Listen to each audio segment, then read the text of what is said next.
Visakha steel plant కి సంబంధించినటువంటి ఒక ఘోర ప్రమాదంలో దాదాపు 8 మంది చనిపోయారు. మరొక 2-3 ప్రాణాలతో కొట్టుమిట్టాడుతున్నటువంటి సిచ్యువేషన్ ఉంది. ముఖ్యంగా ఏదైతే ఈ మొత్తం ప్రమాదం తర్వాత జరుగుతున్నటువంటి పొలిటికల్ కామెంట్స్ ఏవైతే ఉన్నాయో అవి మరింత జుగుప్సాకరంగా ఉన్నాయి. ముఖ్యంగా ఆంధ్రప్రదేశ్ కు సంబంధించినటువంటి డిప్యూటీ సీఎం పవన్ కళ్యాణ్ బాధితులను పరామర్శించడానికి వైజాగ్ వెళ్లారు.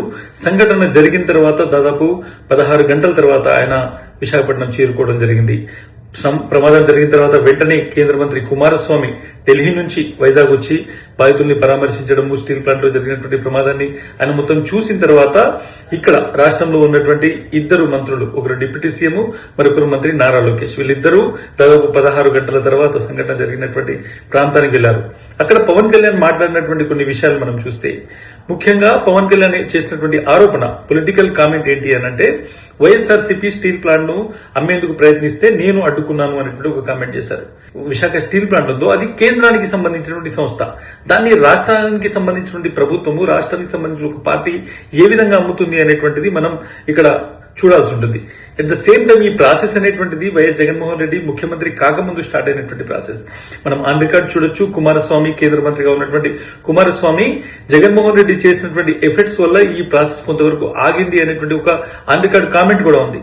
కానీ పవన్ కళ్యాణ్ మాత్రము ఎవరైతే ఈ బాధితులు ఉన్నారో వాళ్లను పరామర్శించడానికి వెళ్లాను అని అక్కడ చేసినటువంటి కామెంట్స్, జగన్మోహన్ రెడ్డి ప్రభుత్వం దీన్ని అమ్మడానికి ప్రయత్నించింది అని చేసినటువంటి కామెంట్స్ ఏవైతే ఉన్నాయో అవి చూస్తేనే అర్థమవుతుంది. ఒక పొలిటికల్ స్టేట్మెంట్, పొలిటికల్ ఆరోపణ, అది కూడా పరామర్శకు వెళ్లినటువంటి సమయంలో చేయడం అనేటువంటి చూసుకుంటే ఏ విధమైనటువంటి జుగుప్సాకరమైనటువంటి పాలిటిక్స్ నడుస్తున్నాయో అర్థం చేసుకోవచ్చు.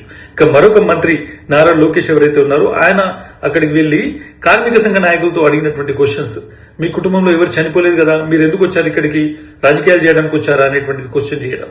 అక్కడికి ఎందుకు వచ్చారు అంటే కార్మిక నాయకులు ఎవరైతే ఉన్నారో వాళ్ళ పని, వాళ్ళకి ఎవరైతే కార్మికులకు న్యాయం జరిగేటట్టు క్వశ్చన్ చేయడం అనేటువంటిది.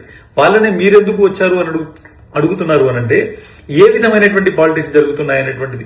సో ఈ 2 పొలిటీషియన్స్ మాట్లాడినటువంటి మాటలు కావచ్చు, లేకుంటే చేసినటువంటి పనులు కావచ్చు, అక్కడ పరామర్శకు వెళ్ళలేదు, పొలిటికల్ మైలేజ్ కోసం వెళ్లారు, రాజకీయమైనటువంటి ఒక దండయాత్రకు వెళ్లారు అనేటువంటిది అర్థమవుతుంది. సో డెఫినెట్ గా చూడాలి. కానీ ఈ మొత్తం సీన్ లో ఇంకొక విషయం కూడా కనిపిస్తుంది. సంఘటన జరిగి దాదాపు 24 గంటలు అయిపోయిన తర్వాత కూడా ఎక్కడ కూడా ఆంధ్రప్రదేశ్ ముఖ్యమంత్రి చంద్రబాబు నాయుడు సంఘటనా స్థలానికి వెళ్లినటువంటి పరిస్థితి లేదు. So these kind of politics, ముఖ్యంగా ఈ రకమైనటువంటి రాజకీయాలు ఆంధ్రప్రదేశ్ లో జరుగుతున్నాయి, ఇటువంటి రాజకీయ ప్రకటనలు వస్తున్నాయి అనేటువంటిది చూసిన ప్రతి ఒక్కరికి ఆశ్చర్యం కలిగేటువంటి సిచ్యువేషన్.